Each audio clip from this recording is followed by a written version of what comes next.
Hello everybody, this is Tara King. I am better known or lesser known as the Funkaholic.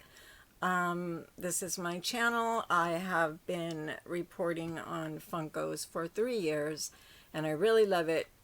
However, today I come to you to tell you some information about something that is not celebrating certainly, but that happened 109 years ago, early yesterday morning, and finished happening this morning.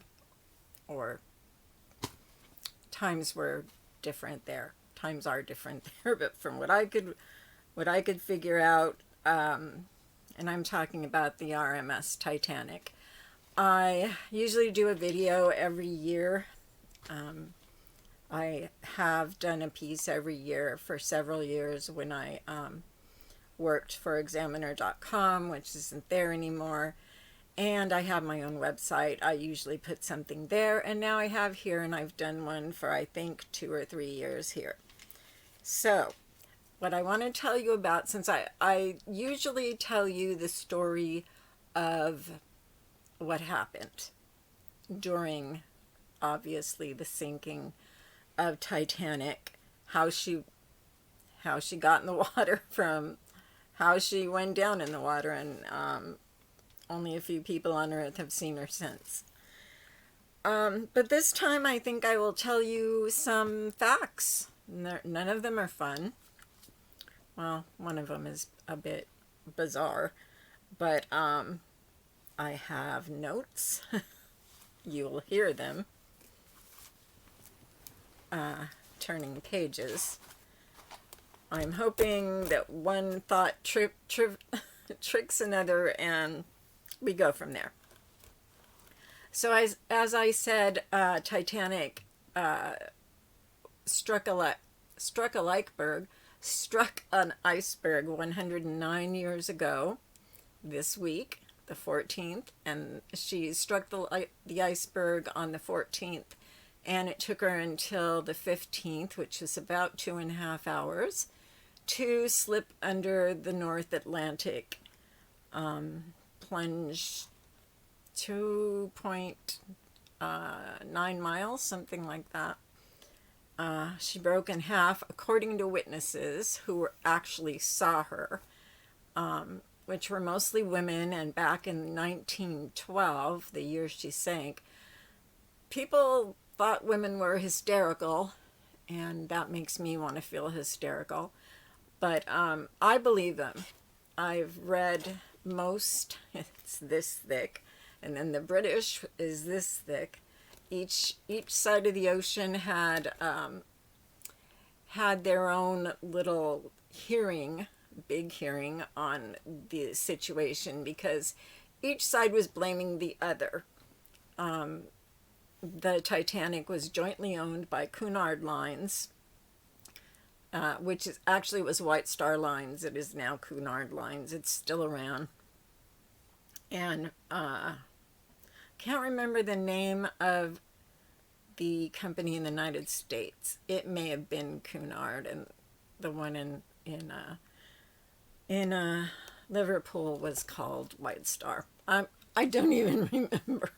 I have too much to remember right now. Anyways, the Titanic left on a voyage that became one of the worst maritime accidents of all time. And it was an accident. It's not like, somebody rammed the ship on purpose. She was going along at a pretty good clip, and nobody was watching. The binoculars had been lost somewhere along the way, and she simply didn't have enough. The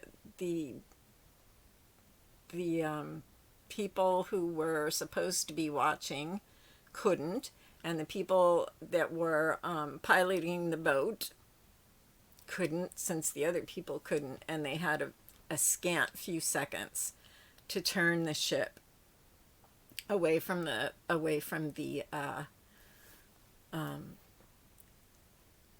away from the iceberg, and they couldn't. They ended up, oops, they ended up scanning, slicing through one side of the ship, and she started taking on water. See, I wasn't going to even go there, but anyways, I did. The Titanic started off on her maiden voyage and last voyage, leaving Liverpool, where she was built, going through Southampton. She went through Ireland at a place called Queenstown, which is now called Cobb in Ireland, and dropped off mail because she was an RMS. She was a Royal Mail ship, and she took off from there and went towards her final destination, which was New York. She never got there, but it was a grand tour as far as they got.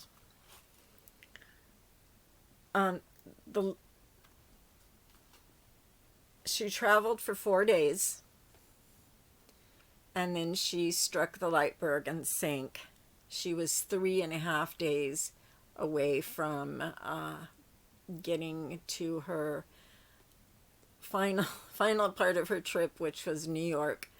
And there is, I forgot to look and see if it's still there. It was a few years ago.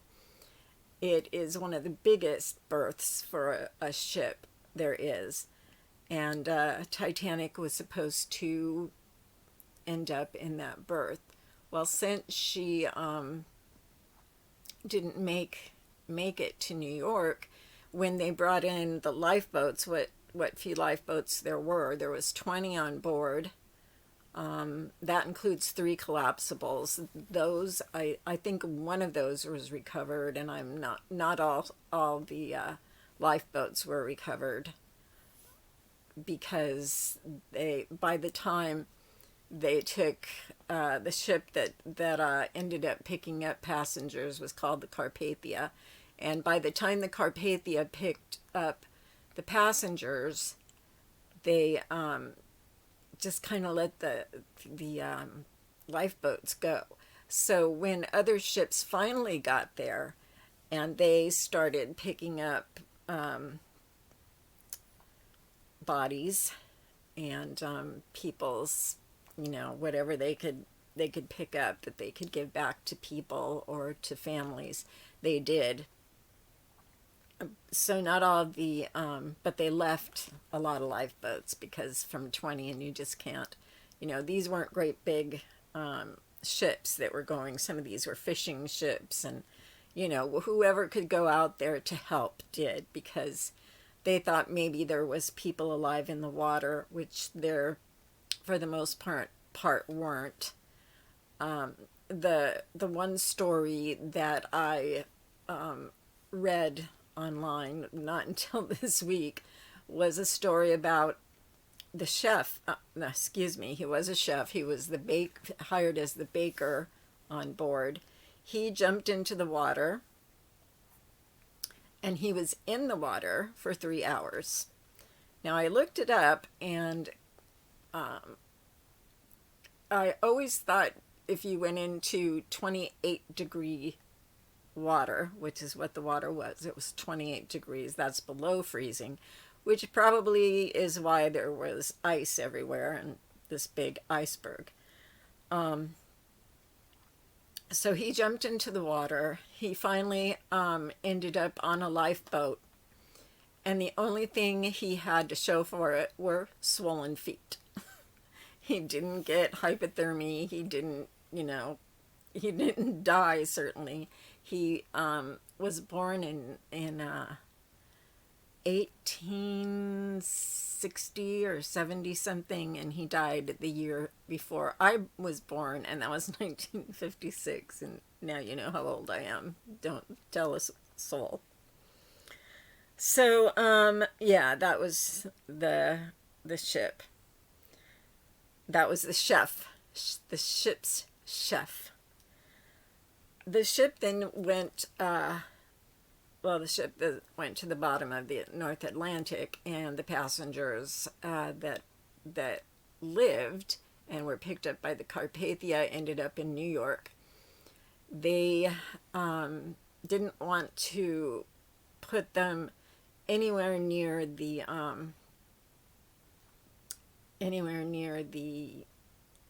site of the original docking, but unfortunately they, I believe, were a few docks down, or maybe even right next door, because I've seen pictures of people debarking the Carpathia, and the next dock over, which was huge, and it had the lifeboats. It's such a sad picture. It had the lifeboats tied together and in that space where the Titanic should have been. So a very sad story all the way around. The reason I know as much as I do, which is quite a bit, but is because my uncle was an old crusty sea captain, and he used to sit and tell me stories about how when he was training to be a man of the sea, he was from Sweden, he joined the merchant marines of the United States in order to end up here and be able to stay here and become a citizen.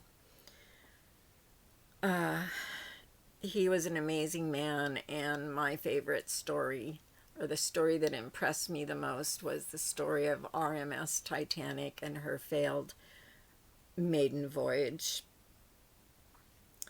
So, when they found bodies of the deceased, and there were some in the water, because they had life rafts on. Life rafts. No, they didn't. They had life vests.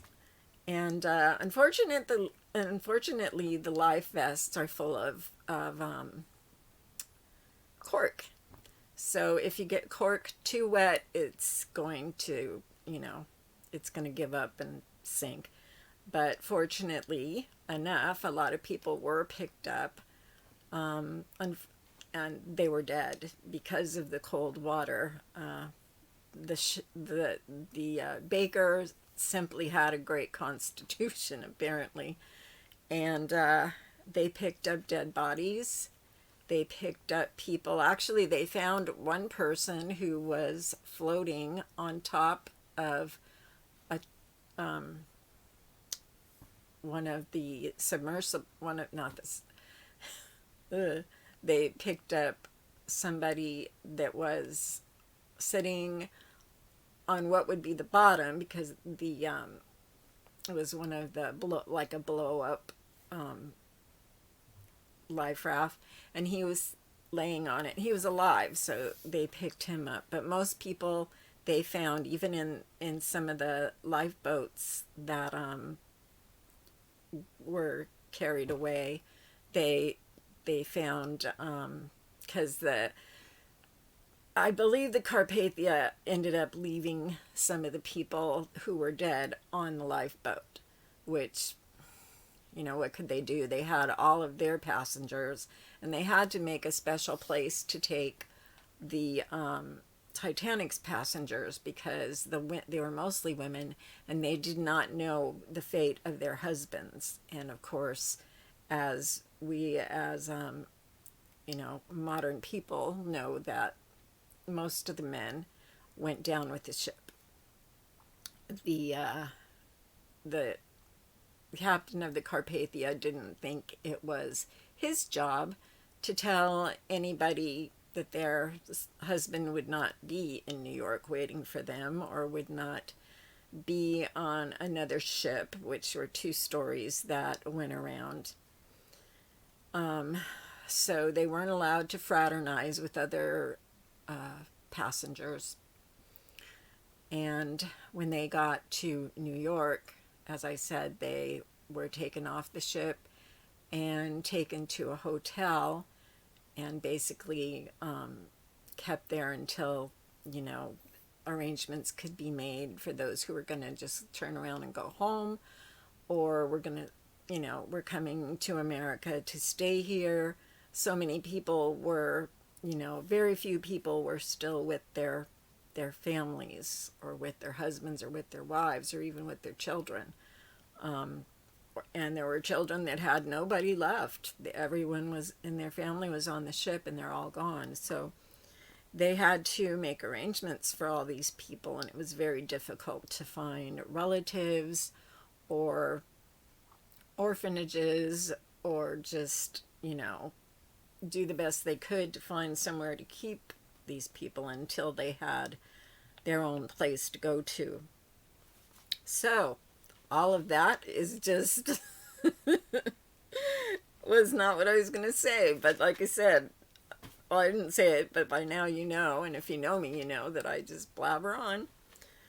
I was going to tell you about Nova Scotia and Newfoundland. A lot of the people who were deceased ended up going to Nova Scotia and were finally taken to Newfoundland, which at the time was its own province, its own, I don't think it was a country, but it was down at the bottom of Canada, it's the extreme southern, northern part of Canada. It is now part of Canada. It is a province, which I believe is pretty much like a state. I just wanted to tell you, if you're in New York or visit New York and you have the time to go down to the piers to see if it's still there. I believe we went to New York and that was one of our things on our list, and it took us so long to figure out which way the darn train went, that we basically spent all our time, and we finally figured out, oh, if you go one floor lower, the train goes the other way. But it was hard to figure out for us. Anyways, when Titanic sinks, she was 370 miles from Newfoundland, where she got, I know some of them went to Nova Scotia, but most of them, when they were buried in, if people knew who they were and couldn't take them back to Europe or points farther, they were buried in Canada, in Newfoundland, Nova Scotia, places like that. And there's actually a lot of graves there, some unmarked or are made unknown. I know there's one that's a child that just was, you know, a child of the Titanic. They didn't know who he is, so that's the way he's marked, as, you know, I guess Titanic, a child of the Titanic. I'm not sure how they marked it. I think I forgot more than I know. So in Newfoundland, there's actually a huge mass grave because there were so many people that nobody could identify, and most of those people were third grade passengers, and that's what they called steerage. And they couldn't get off the ship basically to get onto lifeboats because they were told that the captain said they couldn't come up yet. Well, the captain didn't say that. I don't think. I've never heard of him saying that, just because I think it was the whole point of, you know, we've got first class passengers and second class passengers, and we're going to put them on lifeboats first. Well, that kept a lot of steerage passengers down in the third third third grade passengers area, which was pretty much the bottom of the ship. Like I said, the ship broke in half. When she broke in half, people would have, that's contention right now, but I believe that the ship did break in half.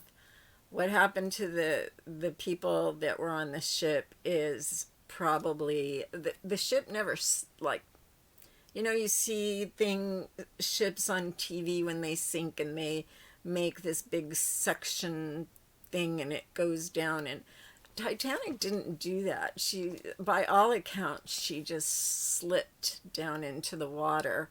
She actually, the stern actually came, I think it's a stern, came up out of the water, and people thought the ship was righting itself, that it would be coming back up. But instead it broke off and broke in two. And the stern went back down, and it was followed by the rest of the ship.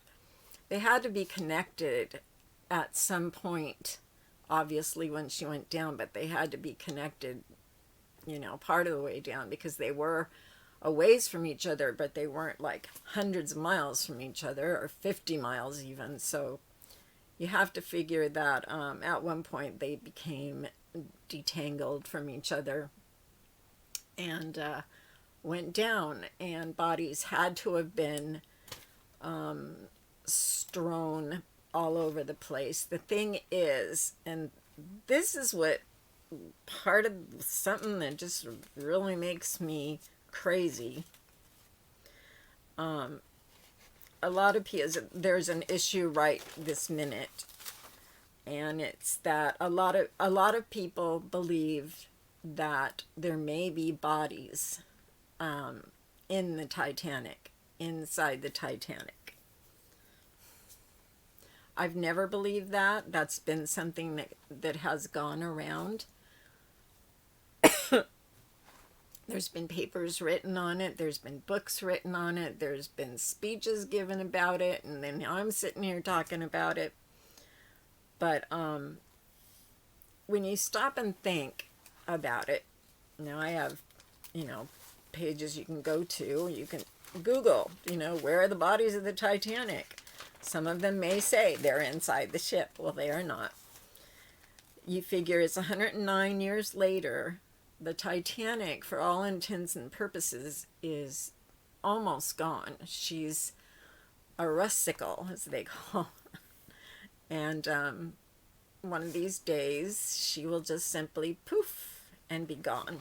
And that's unfortunate, because, you know, I would love to have taken that little, the little, I'm sorry, my brain is catching fire here and hurting me. But the little, oh, help me. My husband's sitting here going, yes, what was it? The underwater, it's called the Mir. The Russians used one called the Mir. And she took people down, 2, 3 at a time, went down. And they were able to see the ship. And they put bright lights on it because it's completely black down there. And there's almost no living life. Sometimes you see some kind of shrimp go by the window, and sometimes you see some kind of growing grass-like thing, like a vine or something, but there's not much down there. And if there's not much down there that can live, there certainly isn't even a dead body. When you consider that it took her, oh, how much long? 2.5 hours to go down. It's an 8-hour round trip, counting the fact that you can only stay down there so long. It's longer now than it was when James Cameron started diving on the ship. And he's made 33 dives, and he told somebody several years back that he's been there 33 times and he's never seen any bodies inside or outside the ship. And I agree with them, which I don't agree with them about much, but I do agree with them about that. If the ship is about ready to implode and go away, why would there be any bodies? You got to figure the little submarines. There we go. I couldn't look up to the right, but I knew submarines. I knew I'd remember it. So submarines, when they go down, and like I said, 2 or 3 people is all they hold. If they even had in the submarine a little teeny tiny crack that formed on a window, the submarine would implode. Well, so would a body. In my little bit of studying I've done on that subject, which over the last two days has been tell me something. But everything I could find was the government says there's bodies there, and they're suing the company that owns the right to dive on Titanic, which I believe is RMS Titanic Incorporated. They have the contract to go down and retrieve artifacts. They do not get to keep any. Those belong to, maybe that company's called the RMS Titanic. I don't really care about all that, but the United States is suing that company because they want to go down, they want to dive on the ship and get the Marconi, which is the radio. The radio is an amazing artifact from the ship because it was from that radio that the was it Smith? No, it was Roberts. It was Phillips, and I can't remember the other radio operator's name, but they were the people who were from that radio sending out, what the first one was called CDQ. That's an old, it means all station distress. And that was what they used at the time. The guys, including Captain Smith, thought that, that asked them to use the SOS because they said it's a brand new signal. Well, no, SOS was voted on to be officially used in 2000. Yeah, just a few years ago, in 1906, and it wasn't used until like 1909, but it was used, certainly not in 1912. It had already been used. And, excuse me, not CDQ, but SOS. CDQ is the old one, and it meant all stations distress. SOS, I think I marked down what it meant. Maybe not. I will get this information and try to remember to paste it down in my comment, in my my area where I put my little comments. And the SOS, and I had to look it up, but I've always remembered it because my uncle would teach it to me and I'd have to say it back. But I thought it was 2 shorts, 2 longs, 2 shorts, but it's 3 longs, it's 3 shorts, 3 longs, and 3 shorts. And I've written it down for you so you can see. There it is. SOS. 3 longs, 3 shorts. Excuse me. 3 shorts, 3 longs, 3 shorts. I'm not an idiot. I swear. So, excuse me. So they want to go and recover the Marconi unit. And of course, if you've seen any of the movies, especially James Cameron's Titanic, you'll know that the Marconi operator's hutch was outside. So it's probably now inside, but regardless, they're going to have to go in there. It seems to me like they sent a camera in there one time to see it, and I don't think that the machine was there. So they're probably going to have to, maybe they already know from an earlier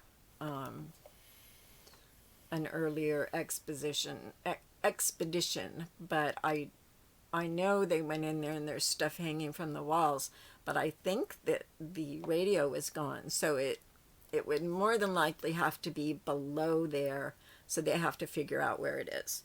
Good luck on that. So they not only send out the CDQ from there, and they send out the SOS, they also received, and actually before the captain came down and said, you know, we're sinking, you've got to send out SOS and all that kind of stuff. I don't know if you can see that, but I'm going to get rid of it. There we go. Okay. So they were receiving news of ice fields, and a lot of ships were saying you're near the ice fields, you know, you might want to slow down. They were going at tip-top speed because the owner of the ship, Bruce Ishmay, was on board, and he wanted that ship to break a record. And if anybody could and should, it would have been Titanic. But, you know, you don't break records from the bottom of the sea. I guess, yes, you did, because until several years, until probably, maybe World War II, I don't remember,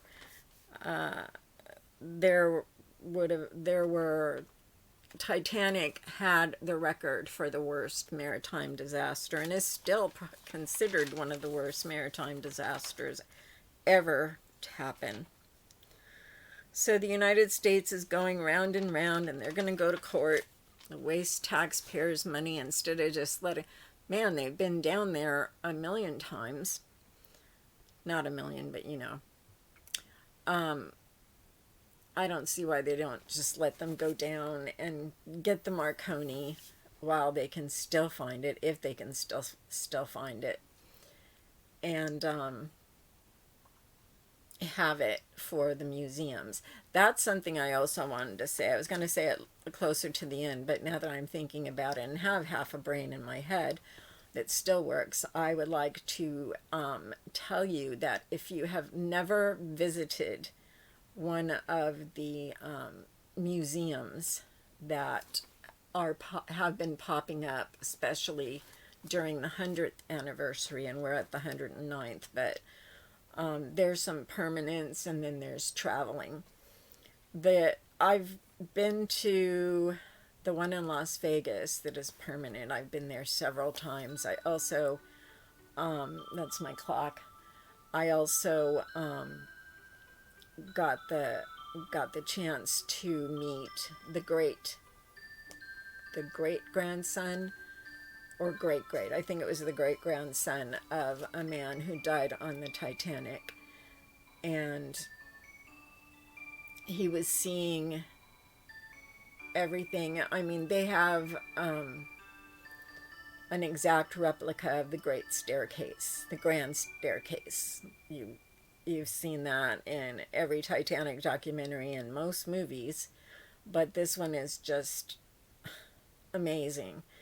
And even though you're not allowed to touch anything, the manager of the museum allowed him, the curator, I guess you call him, allowed him and his wife to go up, and I took pictures. That was my job, to take pictures for Examiner.com, and I did that, and was very lucky to walk around. They have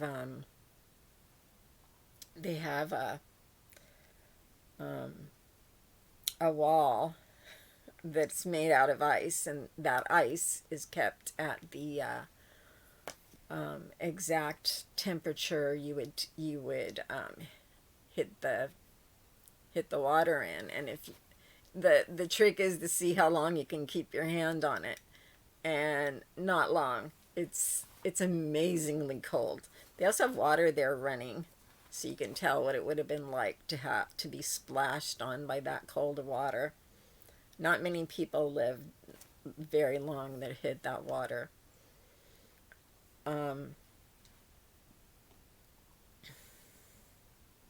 So there's this big government thing because they don't want people to go down to the Titanic again. Why? Because there's bodies down there, but there's not. But that is that's what they're saying, and they're sticking to that. Okay. Some of the things that are stuff you may not hear all the time, because that's kind of what I like, is the little things that are kind of, not something you hear all the time. So I would like to tell you a few kind of never heard. Well, it's not something never heard, or I wouldn't have heard of it, right? One of them was the museums. The best one, and I've never been there, but it was on Ghost Adventures one time, and of course we all watched that, right? And it's in Branson, Missouri, and I'm dying to go to Branson to see it. The outside is a replica of the Titanic, and I believe it's a third the size of Titanic. Titanic at the time was the biggest thing ever built by man that moved. And if you've ever seen the picture of the Titanic standing up and the Statue of Liberty standing there, and the Titanic is like a lot taller, that's, just a little bit of what, of the feeling of how big the ship was. I mean, and she was modern. She wasn't, just walk downstairs. She was probably the first ship or second ship, unless if the White Star Line made two other ships before her. She had two sister ships, the Britannic and the other one I will never remember, so I will just carry on. It's so common. It's like everybody knows it but me right now. Anyways, they had, well, at least the Titanic had elevators. And we don't think about that now. Every ship has elevators. I can remember when my husband and I went to a cruise to Alaska, and we went up and down those elevators like 10 times a day, just going where we had to go and doing what we had to do or wanted to do.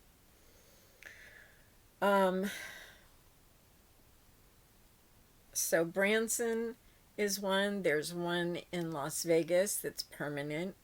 There's there was a traveling one at the Queen Mary. I don't know, but I heard somewhere down the line, and I forgot to look it up.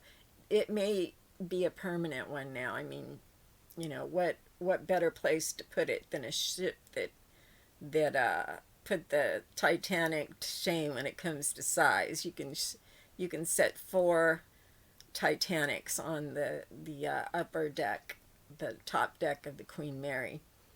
So that was quite a thing to go there and see that. It was amazing. It was scary, but amazing. They had one of the big pillows that they filled with air that they brought up, what they called the big piece of the Titanic, and they actually had the big piece there also.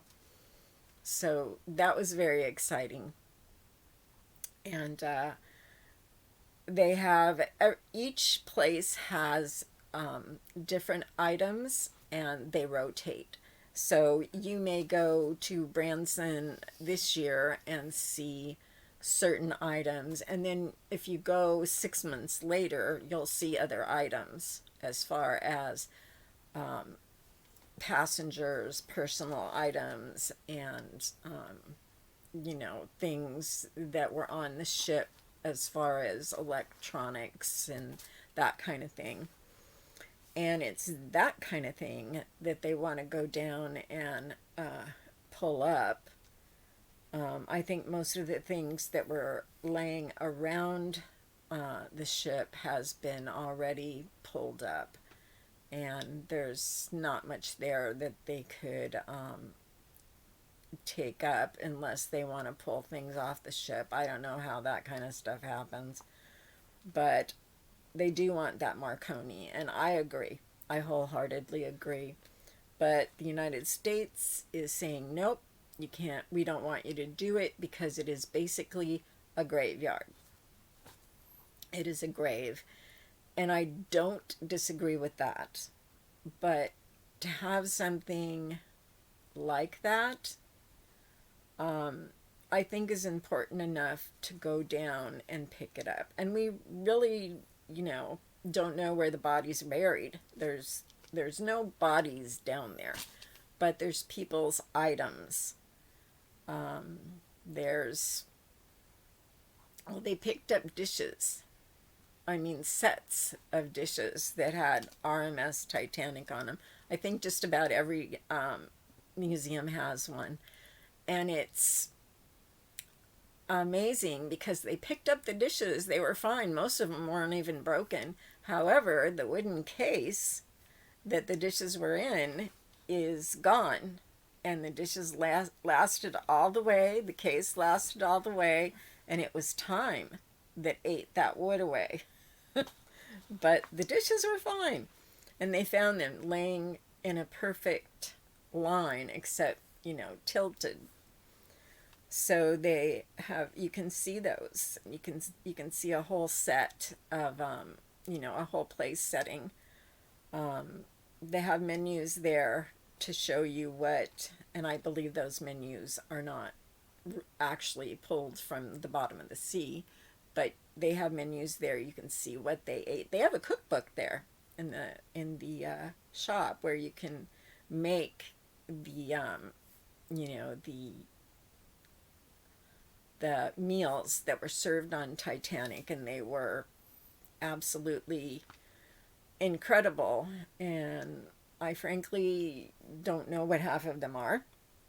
So I will probably not be cooking that, especially since boiling eggs seems to be beyond me. But, it might be fun. So yeah, that's it for me telling you about the museums. I just can't stress enough. If you're interested in Titanic, if you're interested in history, go ahead and try to make it to one of the museums. Kind of the last thing I wanted, two more things. One is when I wrote for Examiner.com, it came to my attention that there was a man. I won't mention his name because he doesn't deserve any more publicity than he thought he was going to get there. And he thought he was going to get. But he had planned a trip to the place where Titanic went down. And by the way, we don't know that. We know the, and I think there was 2 or 3 different, not GPS, but I guess it would be GPS coordinates. I'm not sure how it goes, but he was going to take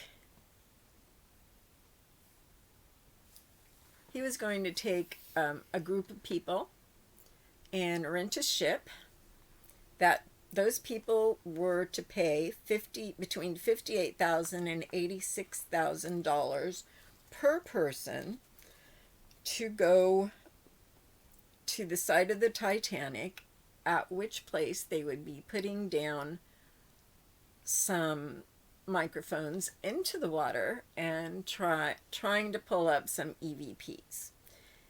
As anybody these days knows, an EVP is an electronic voice phenomenon, and it's basically a ghost talking to you, and we can't hear them with our own ears because they speak on a different frequency.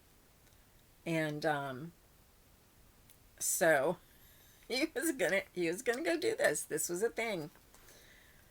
And I heard about it, and I got so freaking upset. I wrote a set of articles, not just one or two. I wrote a set. And the reason I did that is because some of his cultists, some of his followers, kept leaving me nasty messages on my articles. So I just thought, you know what, let's address this and move on. Couldn't move on because they kept putting other things about him that weren't true. Like he was this, that, or the other thing. He I don't want to say what he did for a living because somebody out there might do it for a living, and I'm not saying it's a bad thing or below anything, but it doesn't mean you can put together a big trip to the Titanic and charge people almost $100,000 on top end and take them. They were actually going to make a dummy and put microphones in its hands, and I swear to you, they were gonna put a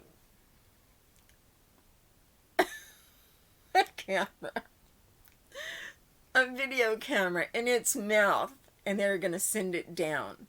How far did they think they could send it? Somebody tell me. How far was it gonna go? What was it gonna shoot? Did they know that if you put a camera so far down, it'll pop? I don't know. I'm asking. So, needless to say, that got the big kibosh because it was never going to happen. He was asking for donations and for people to pay that much. I don't think one person did, and I think he kind of blamed me, which is fine. Blame me. I was right. So, I don't care. And then the last thing I want to tell you about, and this is heartbreaking, but it's something that's interesting and about the ship.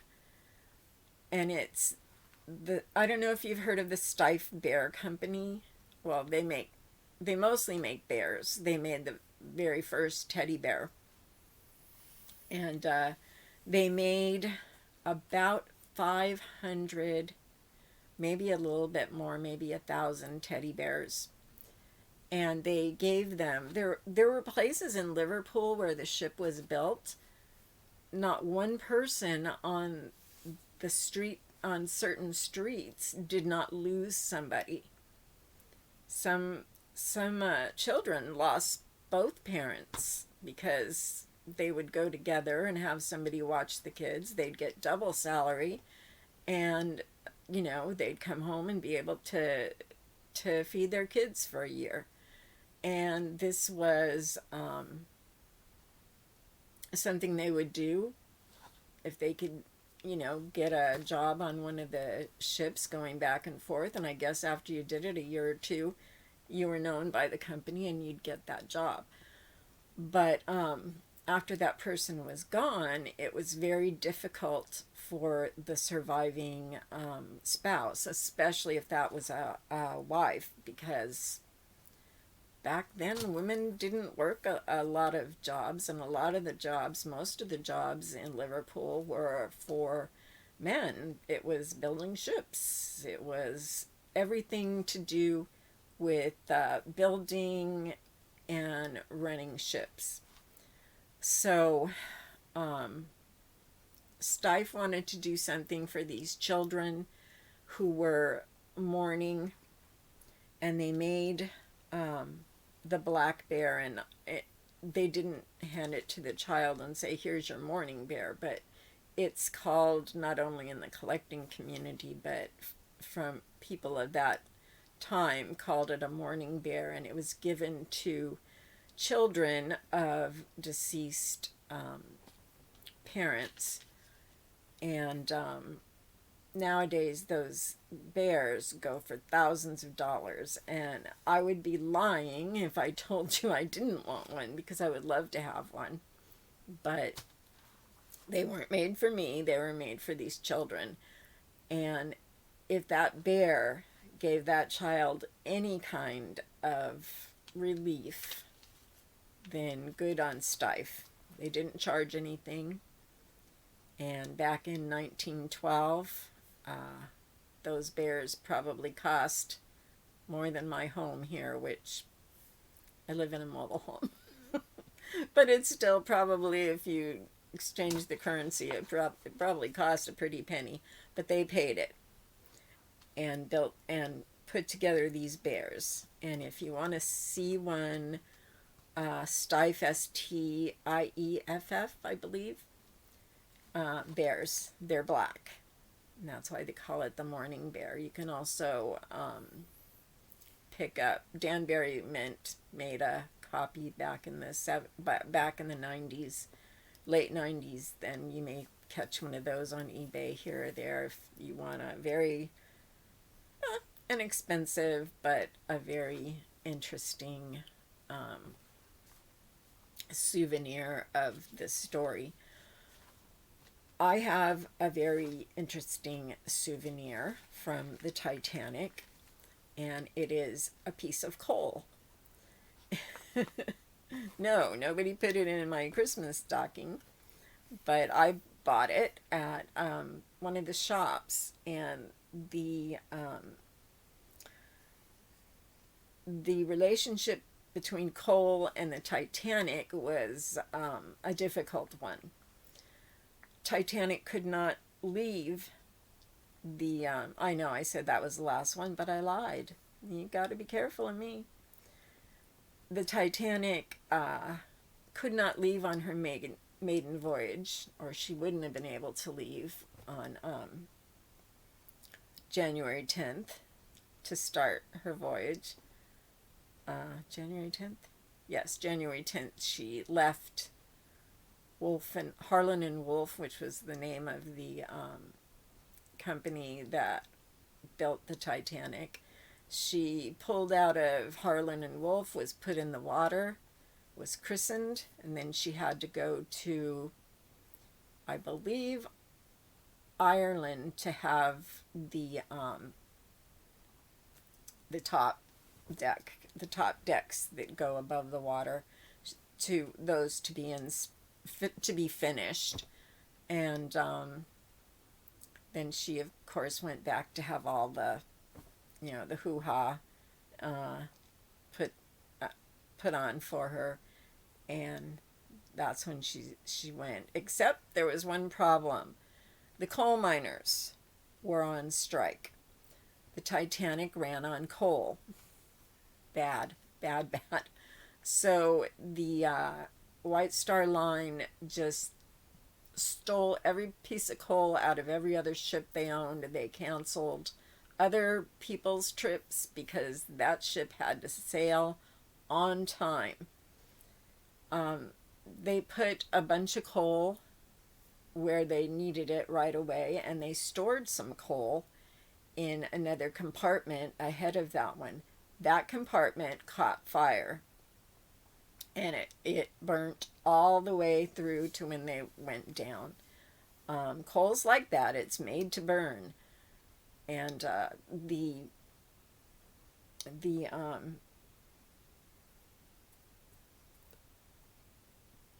the people who worked there must have just been, because those guys didn't even have a chance. Doors were closed, great big. That's another thing the Titanic had. They can push a button and close those doors, and they certainly did, because water started coming in from everywhere, and also that stopped the ship from running any farther, because You know, the SOSs, CDQs were all going out. And yeah, that's my story, and I'm sticking to it. I probably made a mistake here and didn't tell you something important there, but it is the story I loved from my childhood, even though it's a strange story to love. I guess because my uncle was an old crusty seaman, and seaman, and he shared with me something they taught in when he was taking classes to learn how to pilot a ship, and he eventually became the captain of the SS Catalina and the SS Avalon before her, and that was known as the Great White Steamship that went back and forth from Catalina Island. And I'm very proud of him. And he was like my dad. And I miss him greatly, but he is the person who put all of this in here, or at least the little spark that made me want to, all my life, be as close as possible to the story. And when the museum started opening, I lost my mind. I had to go. So anyways, my little Funkaholics and my little Titanic enthusiasts, thank you so much for watching this video. It went a little longer than I wanted to, but all of my information, even though I thought I had it together so good, it just kept going around and round, and I had one thing written 5 times, so I couldn't find the one thing I wanted to look at. But anyways, thank you for watching, and if you like me, what's not to like? Come on, guys and girls. Please feel free to subscribe to this channel. Give me a thumbs up. Share this story, because this isn't a Funko story. By the way, if you're interested in Funkos, this is your channel. If you're interested in Titanic, I do a new story once a year. I'm also putting together a new channel because I sell things on Mercari and sometimes eBay. So I will be showing you how I get things to sell online, how I list them, how much I paid for them, how much I make from them. It's basically a reselling site. There's a lot of them, but in my own little poly purebred way, I will tell my stories no matter what. So you all have a great end of the summer. Everybody stay well and healthy, and I'll talk to you again. This is Tara, known as the Funkaholic, and as a lot of other things we shan't go into. Bye-bye.